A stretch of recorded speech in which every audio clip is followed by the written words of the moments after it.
Hello friends, the moment you have been waiting for, a little bit more detail on the Zen 3 microarchitecture. I'm really excited about this, not only because I'm magically drawing in space, it's a secret how we're doing it. What's not a secret is Zen 3 has broken cover. It contains a large series of performance improvements over Zen 2.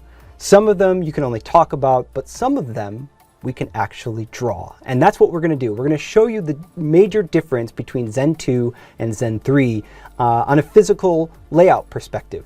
But to do that, we have to rewind the clock just a little bit back to the 3rd gen AMD Ryzen processor. And for example, I've drawn here an AMD Ryzen 7 3700X.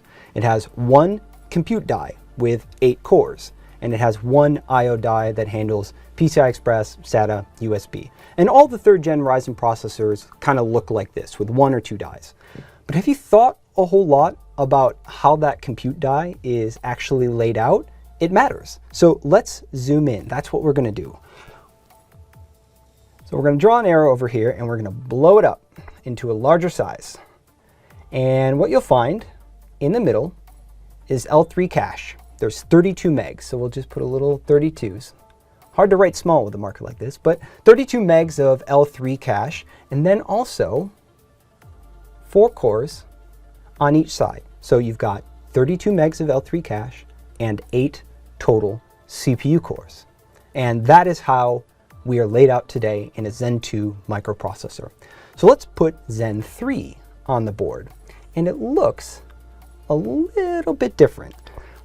And this isn't exactly how the chip is laid out in real life, but it helps to draw it this way, just so you can see what's going on. So we're going to put L3 there again. So we've got also 32 megs of L3, just like Zen 2. But here is the big difference, how the cores are laid out.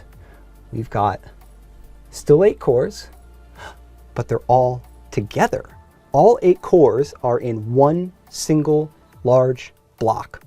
And here's a major difference. If on this CPU with Zen 2, you want to talk to the other group of 4 cores, you have to leave the CPU through the I/O die and come back up, right? You have to do this.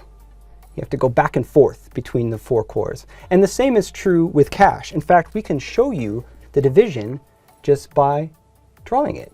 The chip is kind of cut in half. That CCD is somewhat cut in half. You've got 16 megs with 4 cores on one side and 16 megs with 4 cores on the other side.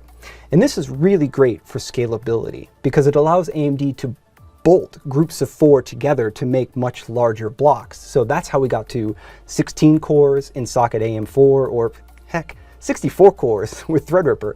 The design is awesome for scalability. But when it comes to gaming performance, something we're continuing to focus on and really drive hard, and also single thread performance, making that fast individual CPU core for responsive computing, the design in Zen 3 really helps.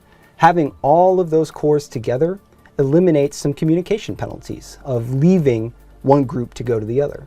It also has the practical effect of doubling the cache that every core has access to directly. So on Zen 2, each group of 4 has direct access to 16 megs, but on Zen 3, direct access to 32. So let's put it together.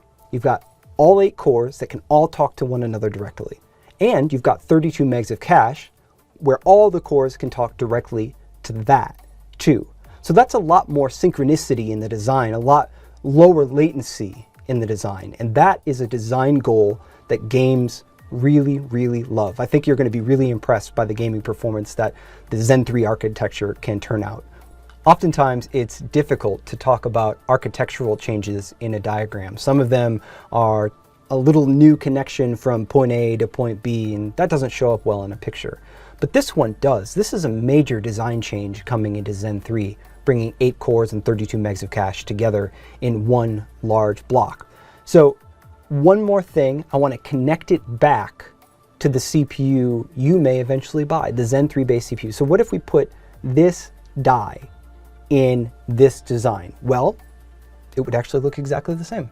It's the same layout on the chip, but instead of having to come down and back up for one half of the die to talk to the other, Now it's just a direct connection back and forth.